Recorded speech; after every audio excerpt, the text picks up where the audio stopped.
Good afternoon, YouTube. Hope you can hear me because with the window down we should be okay. So, another one of my little updates.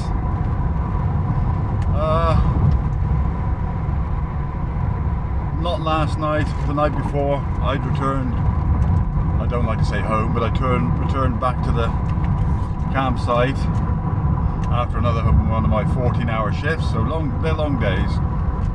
I'm used to it, but they're long days. So anyway, I arrived back at roughly 10:15 at night, and as always, I sit in the car for a while before going to bed. Sometimes I might pop out and have a cup of coffee. I didn't on this occasion. I had a couple of beers, and I suppose about 11 o'clock I decided to go to bed. So got out of the car, turned my torch on. That's when I realised everything in front of my tent. So I got a table there with my cooking stuff on there and some tools and bits and bobs, you know, cups and saucers and plates, whatever. It had all been thrown around all the place. Things like my mallet for hammering the tent pegs in. They picked that up from outside the tent and put it in the frying pan, which I had got around to cleaning, so in all the cooking fat and that you know, that sort of thing. My selfie stick, I had to go and find that was down in the grass, all that sort of thing. I mean, I was fuming, as you can imagine. Then I unzipped the tent and I knew straight away that whoever it was had been in there as well, like things had been knocked over. So, not happy, as you can well imagine. That's my home, though. So there's a sort of what would you say? So like an unwritten law, isn't there? Everybody knows from camping, you don't go into other people's tent. You don't go around messing around by their pitch. It's for as long as you're there. That's your bit of ground. That's your private property. You cannot secure a tent, as far as I know. You can't, especially not the like I've got. There's no real way of securing a tent, is there? You can't secure your outside of your tent, but you know, and so the outside of my tent is really sort of my dining room stroke lounge, if you like, and my chairs out there and the table and all this sort of things where I like to sit, like I've been doing today. So it's not like having your house burgled or anything like that, but it really pissed me off. Sorry for that, but it really did. So, of course, you can't do anything about it. You can't go around accusing people at 11 o'clock at night who's been, you know, it was probably children. Spoke to the next day. I messaged, because I was working again the next day, another 14 hours. Messaged the landlord about it. Of course, he apologised, but it's not his fault, is it? He agrees, it's probably children. So there's nothing I can do about it. And they've probably, it's a lot quieter on the campsite now, so they'll have gone. They might never come back again, or they might not come back the next year. Who knows?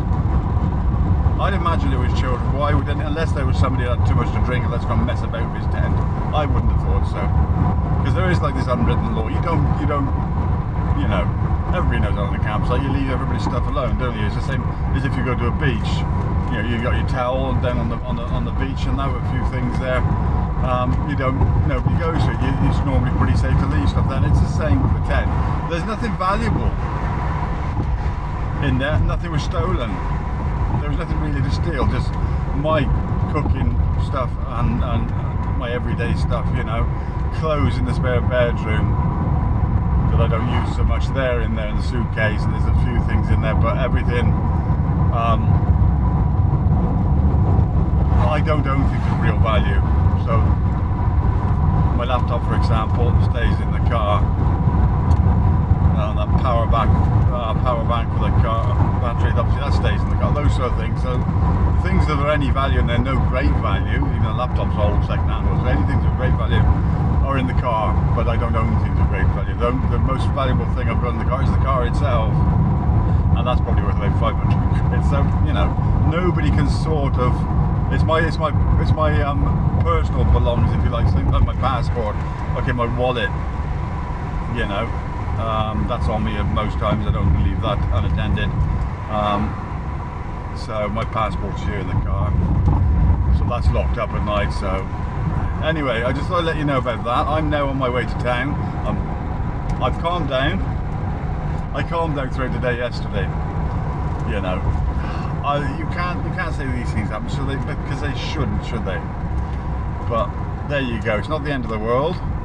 It's just another thing to really annoy me, because I'm in the country, you know, to work. I do a lot of work, and you don't want to come back after a hard day's work, you know, and find that sort of thing going on. So there you go. I'm off to town now to do a bit of shopping. It's rent day again, so I pay my £80 every 10 days. So gonna do that. I need some more paracetamol and ibuprofen, which for my varicose veins does seem to be working, although I've got like an aching, a nasty pain now. It's like aching all the time, but nothing horrendous would never stop me from working or anything. So that's whether, I don't know, some kind of damage, and I don't know, but it's not the end of the world again. I can put up with it. I rest a lot. Like today, I basically just haven't moved. It's now 20 to 2 in the afternoon. I got up this morning, had a cup of coffee, spoke to my wife on the internet, and basically went back to bed till 1 o'clock. So I've just had another cup of coffee. I haven't eaten anything yet, so I have nothing. So that's why I'm going to town now to do a little bit of shopping, so I can make myself something to eat.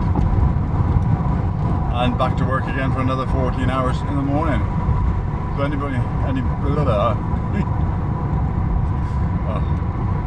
sorry, I think I'm getting overall a bit exhausted now. I've only been in the country now for 4 months. I've been working for just over 3. I've got, give or take, 3 months to go. It does start to show eventually. Can't get my words out. So yeah, I am getting. You can't say I'm getting probably. I mean, some people at work, for example, say, "Oh, I need a holiday. I'm tired. I've had enough." I'm not, yeah, I sort of get it, but all you need is one good night's sleep, don't you?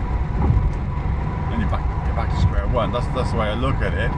But I'm not gonna say I'm tired of working too hard. I'm tired. I need to get from. No, I need to get from here in 3 months' time to be back with my wife. Simple as that. So, everybody take care. That's my rant for the day. And I say I'm off to town to do some shopping. Bye for now.